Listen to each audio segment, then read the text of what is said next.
Ask Reddit.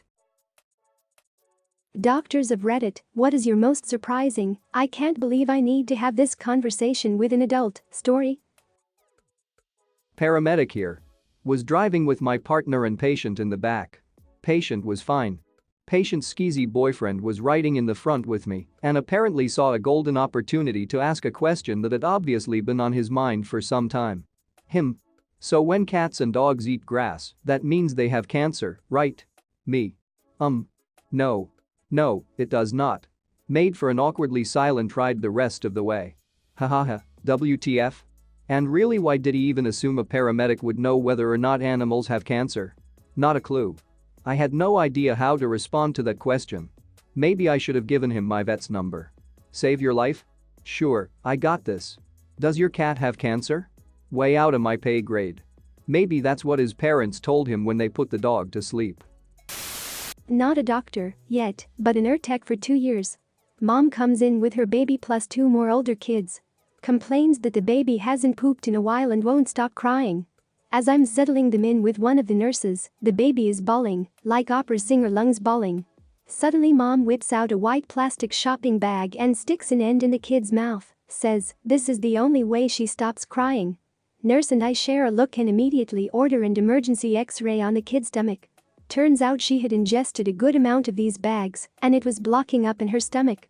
Big deal, potentially life-threatening. When we confront the mom about her baby feeding habits, her only words of defense are, well, I checked all over the bag, and I couldn't find anything that said non-edible. TLDR. Mom had been letting her baby teeth on plastic bags because she didn't know they weren't edible. While in dental school, my friend pulled out several bombed-out, technical term, teeth on an adult male. After the procedure was finished and post-op instructions we given, the man asked, so when should I expect my new teeth to grow in? He was serious. Should only be a couple years after your reincarnation, sir. It took me 3 reads to realize that bombed out was a bad thing. I was picturing like solid gold teeth with little diamond studs. Got placed doing a rotation in the orthopedic floor of a big hospital in a rural area of Southern California. I was doing my rounds and saw a patient out of bed and walking around the floor following a knee replacement. She had a cane in her hand that she was carrying like as a solider would carry a rifle. I asked what she was doing and what she thought the cane was for. She replied she thought the cane was for pushing people out of her way since she's now handicapped and it wasn't to help her walk on her post-op knee. This is the first response that genuinely made me laugh out loud. I can just imagine some cranky old woman swatting people out of her way. I have a cranky old woman story for you. My mom worked at a nursing home as a cook. They ended up having to take away the electric wheelchair of a resident that was 107 because she kept running people over when they made her mad.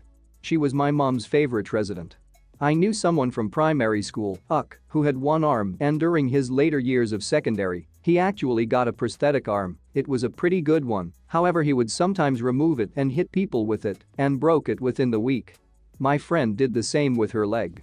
This little shit had been mercilessly calling her Hopalong for weeks. She could normally deal with it, she was used to kids being horrible because she was different, but one day she lost it and took her leg off in the playground and twatted this kid round the head with it. He never did it again. My mum worked at the school and said all the teachers were secretly glad she did it because this kid needed knocking down a peg or two. I have a nursing home story for you. My brother worked at a nursing home as a dietary aide. Basically, he delivered lunch and dinner to the residents. There was an old lady that flashed him every time he delivered her meals. Pharmacist, but comment still relates. Had a lady call in complaining that their husband's Viagra wasn't working. I then went on to explain to the patient's wife that in order for the medication to work, the patient needed some sort of stimulation. The lady just screamed aloud me and then hung up the phone. Still my favorite Viagra story. That poor dude. Client brings in her dog for a tick she tried to burn off. Looking, I see it's a nipple and tell her this. She says, but he's a boy. How can he have nipples? I say, ma'am, your husband has nipples. Blank stare.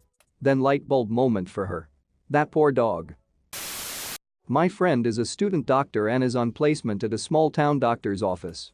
She had a 70-ish-year-old woman come in with complaints of a small but painless growth that was visible at the back of her throat. Turns out it took her 70 years to notice her uvula. That must be the uvula. Oh, so it's a girl house. Monster House, 012. Full scene, 116. Was so not a film for kids when you look at the whole movie and its contents. There were sexual and drug references, it was pretty scary for a kids movie, and I just felt a more teenage vibe watching it. I think that's its real weakness. It got marketed for kids so teens were uninterested, probably expecting a campy weak horror, but for kids, it's not that interesting either and probably too scary for many. 4 to 9-year-old me is terrified of that movie, but watching them collapse and old cement lady still haunts me. I was 10. Was watching it with my parents and right before the cement scene they got bored and left me alone in the dark. Edited because it was supposed to say cement. Not cemetery. Not a doctor, but I regularly have people come in for eye examinations because when I take my glasses things are blurry. Often these aren't passing comments during the exam, but the main reason for their visit to the clinic. During residency in an urban northeast USA city, I was in clinic. A very pleasant 50s-something lady came in for a physical. Everything was going fine when she casually asks if there are any new vaccines out. She was up to date with everything, so I asked if she had any specific concerns. She was casually asking to see if she could vaccinate her gay adult son against homosexuality. Very nice, always had a smile on her face, even when I broke the bad news to her. I'm not sure what it says about me that the thing that bothers me most is that vaccines are preventative, so even if one did exist you wouldn't give it to someone you already know is gay. It probably says you're not too surprised by examples of homophobia and value factual information. So good on you, mate. Patient comes to her, 19-year-old male, I'm getting his history. Why are you here today? Every morning when I wake up my stomach hurts. How long has it been hurting? All my life. Well, what is different today that's made you come here? My girlfriend doesn't think that is normal. More questions, exam by her physician, lab tests. The abdominal pain always goes away after he eats. Always. He wakes up hungry. He thinks it is pain. To be fair, I have had hunger pangs so strong I would call them painful, like a 6 on a scale of 10 painful. I can't figure out what makes my hungry stomach hurt so much on certain days. I fast 2 to 4 days occasionally, and it doesn't hurt as much during the fast as on these weird days. Maybe he has that sort of pain every day? My mom tells it so much better, but here's a try. My mom was the head nurse at a clinic here in Houston in the 80s.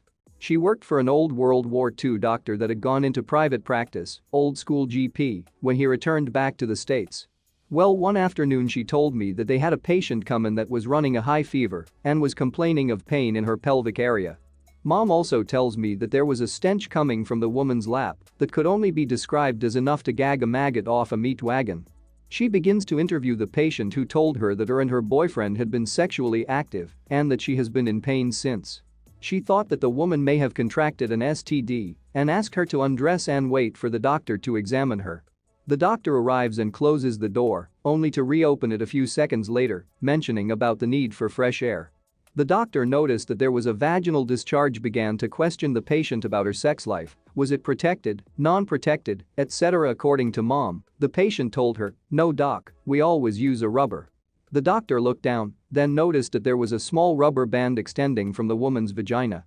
The doctor reached in with his gloved hand and pulled it out.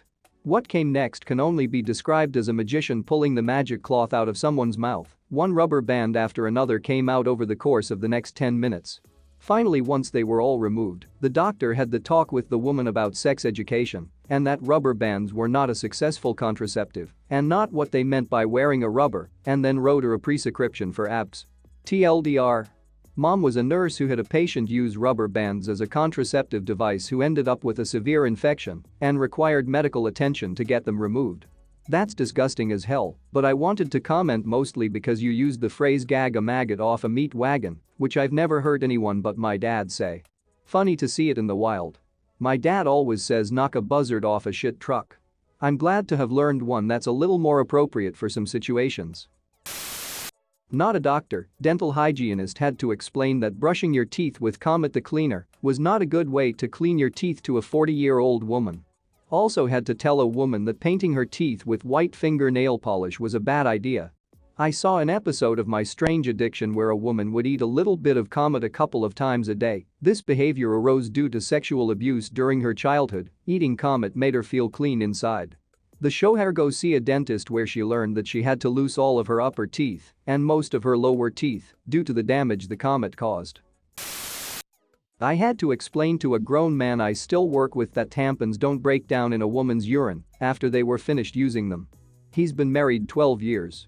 It was not his best day. Every time I see these threads there is some hapless dude who doesn't know anything about periods' female anatomy, and I have two feelings about it. On one hand, it's genuinely exhausting that sex education is terrible and boys don't hear about this stuff from their female peers, even though girls learn about male anatomy. Prime example, young teen girls are shushed out of talking about periods, even when young teen boys are happily cracking jokes about wet dreams and dick cheese. On the other hand, it is fucking hilarious that any dude would think tampons dissolve inside women. Jesus Christ. Dissolving tampons would quite literally be the most useless invention ever. Challenge accepted. But what a great name for a band. My mother helps the Amish get dental care. One Amish woman complained that she needed new dentures. When asked why she thought so, she replied, "Well, I've lost weight, and you know that when you lose weight, you lose it in your gums first." Doctors and dentists. If you're looking for a community to serve, the Amish can truly use your help. I could write a book about the things I've seen. We're waiting on that book of yours.